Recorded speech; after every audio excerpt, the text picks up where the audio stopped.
can hardly believe I'm here. I made it past the Camaro raffle. I survived the offer for reconstructive cosmetic surgery. And I've had my smart drugs for this evening, so glad to be here. Well, until a few minutes ago, I thought that this was a 45-minute gig, so you get to see grace under pressure this evening. Actually, I'm kidding. It doesn't matter how long it goes. We could never get to the bottom of this stuff. Nor would we wish to, I think.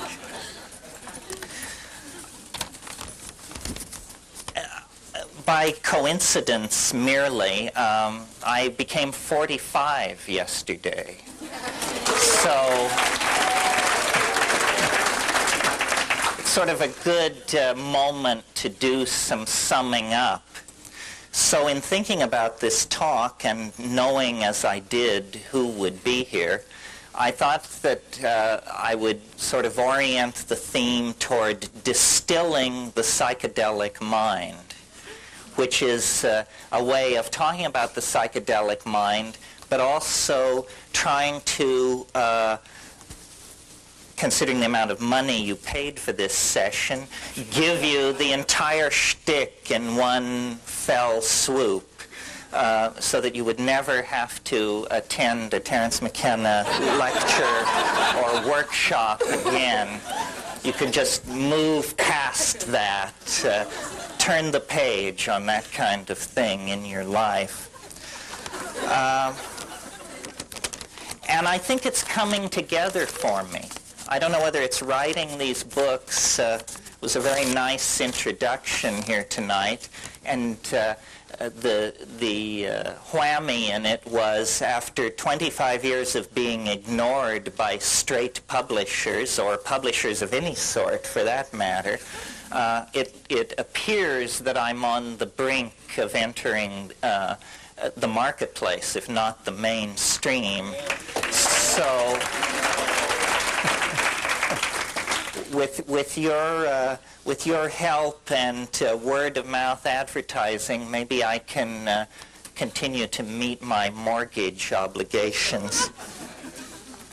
Okay, let's cut to the chase. Enough of the obligatory clowning around.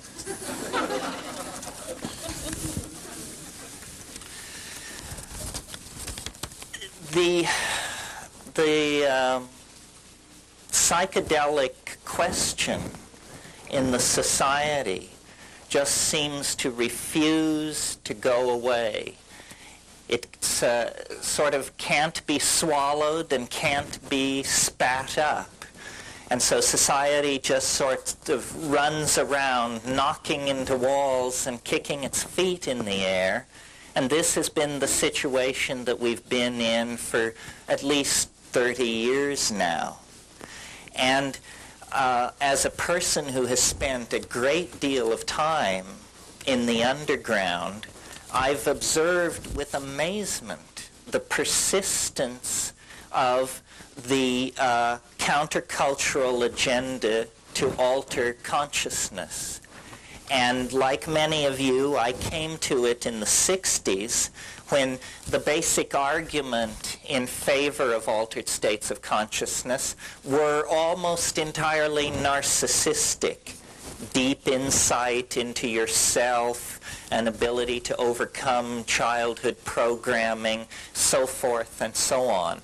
And I certainly think, because of the kind of society we are, because of the kind of people society has made us, that this was a valid place to begin.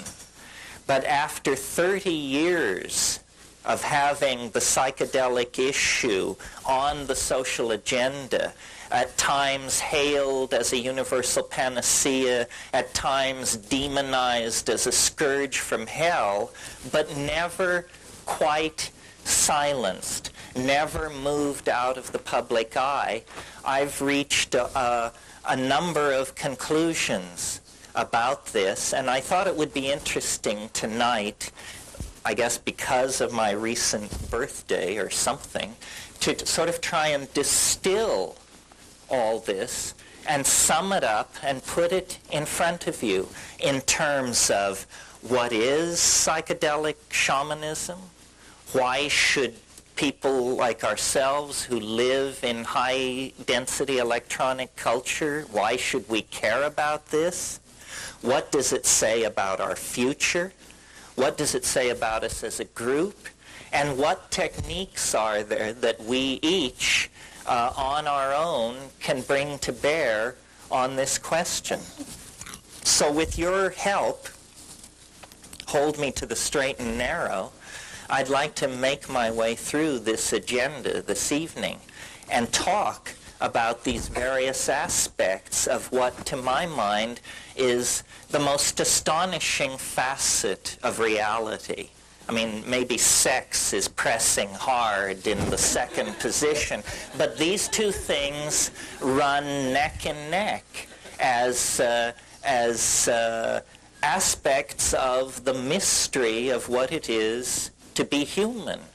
And believe me, human psychedelic experiences and human sexual experiences are orders of magnitude removed from anything going on in the animal realm. These things are set apart from the rest of being because what we bring to them is mind. This is what we pour into the sexuality of human beings that makes it unique. This is what we pour into the contemplation of our own experience. Mind is a focus that is lacking, at least its expression in the unique form that we experience it, is lacking in the rest of nature. And I believe that the persistence of the psychedelic experience within the social agenda has to do with the fact that it actually addresses something basic in human beings. I mean, it may seem like a radical proposition to say that to a white, high-tech, industrial democracy audience, because we are the people who have drifted furthest from this birthright. And I would like to suggest to you this evening that much of the civilization that we have created has been achieved based on a direct denial of the psychedelic experience and all that it implies. Our humanness, our connection to the rest of nature, our connection into the feminine, our place in nature. Because for the Western mind, we have no fixed place in nature. Our place is ours to define. We are, from the point of view of the cultural machinery that empowers us, completely free to become, to be whatever we want to be.